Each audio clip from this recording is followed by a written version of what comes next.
Gozdna šola.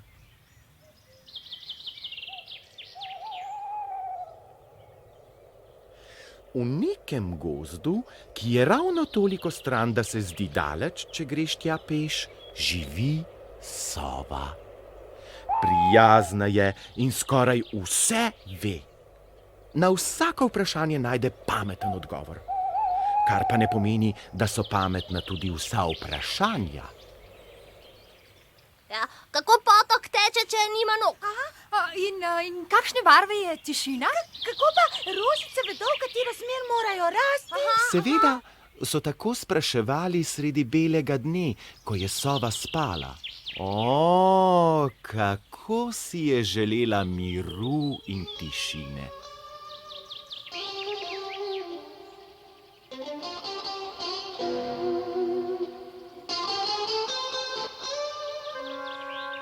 Sovi v tistem gozdu res ni bilo lahko. Pa vendarle je bil to njen dom in ga ne bi zamenjala za nič na svetu. Zato se je odločila, da bo gozdne živali naučila brati. Potem bodo še same našle v knjigah, kar jih bo zanimalo. Poslušajte!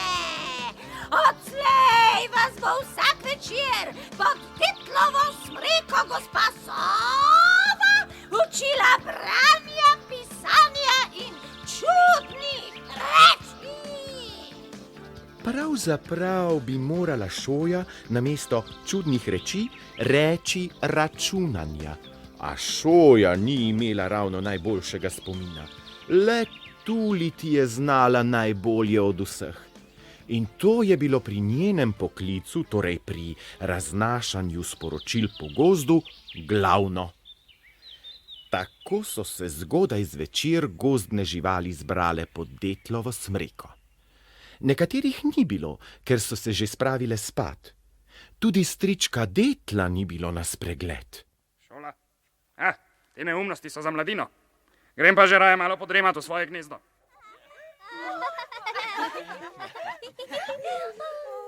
No, kar veliko vas je. Vidim, da se mi je splačalo vstati malo bolj zgodaj kot običajno. Pod smreko so jo radovedno ogledovali zajčki Skoček, Cofek in Šnofko, Ježek Špikec s svojo ženko Bodulčico, kopica Veveric in celo Jazbec, ki pa je v šolo prišel le zato, ker je izvedel, da bo med poukom tudi odmor za malico. Kaj bomo počeli? Najprej bi vam rada povedala, da sem se naveličala vaših vprašanj. Ojoj, kako pa bomo izvedeli, kar nas bo zanimalo? Iz knjig. Knjig? Sem prav slišala? Da, knjig. Zato vas bom zdaj naučila brati. Najprej črke, potem besede in kmalu bodo na vrsti knjige. Ampak tu v gozdu ni knjig. Nekaj se jih bo že našlo. Sploh pa bomo na začetku vadili pisanje. Najprej črke, potem besede. Kdo ve, morda bodo tudi knjige kmalu na vrsti. Ja, to je pa super! Napisali si bomo knjige, jih prebrali in potem iz njih izvedeli vse, kar nas bo zanimalo. Ježek Špikec je nato vsaki izmed živali posodil eno svojih bodic, ki so jih pomakale v borovničev sok, da so lahko pisale na tanke koščke oluščenega lubja. Sova je na deblo narisala prvo črko. Tole je črka A. Nič. Reče se prosim, ali vsaj kaj. Je zdaj to A ali kaj? To je črka A. Takšna je kot streha. Kaj pa je to streha? Tisto, kar imajo ljudje nad svojimi domovi, zato da jim ne dožuje na glavo. Sova je ravno mislila pohvaliti skočka, ki je toliko vedel zato, ker si je tako rad privoščil korenje z bližnje njive, ob kateri je stala majhna koča, a jo je že prehitel veveriček Zobek. Ja, če bi si tale A narisal na glavo, bi bil gotovo prav tako moker kot brez njega. Imam pa že raje svojo duplinico. Črka A ni streha, čeprav ji je malo podobna. Ja, zdaj je streha samo narisana, veš? Šele potem bomo risali besede in na koncu na koncu prave strehe. Ne, sploh me nočete razumeti, pa tako lahko je. Meni se zdi pa težko. Če bo pretežko, še vedno lahko poiščemo medveda godrnjavca, da nam pomaga dvigniti. Nisem si predstavljala, da bo tako zapleteno. Kaj pa, če bi se raje lotili računanja? Čaranja? Ja, ni to nevarno?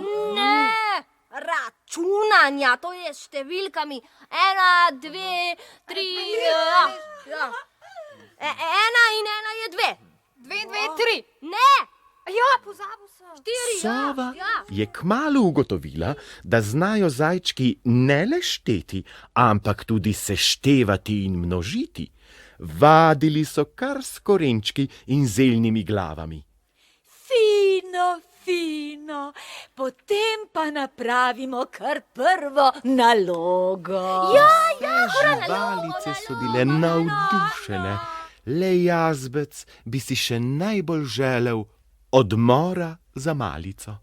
Zajčki nam bodo pokazali, kako se računa. Vzemimo namesto zeljnatih glav kar vas. Koliko vas je? Jaz prvi. Jaz vidim 2. Jaz tudi. Jaz tudi vidim 2 zajčka. Ste prepričani? Mislim, da ste nekaj pozabili. Jasno, ker smo 3 in vsak vidi 2 zajčka, nas je skupaj 6.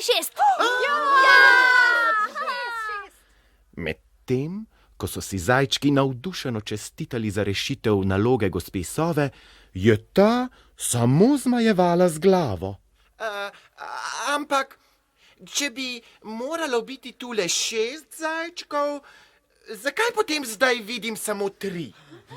Pa res, kje so pa ostali?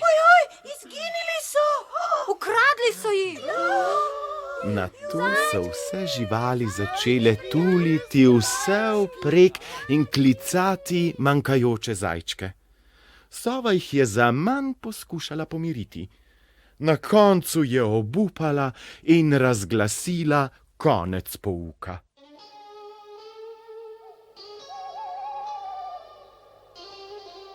In potem v naslednjih dneh ni bilo šole, saj so imeli učenci preveč dela z iskanjem 3 pogrešanih zajčkov.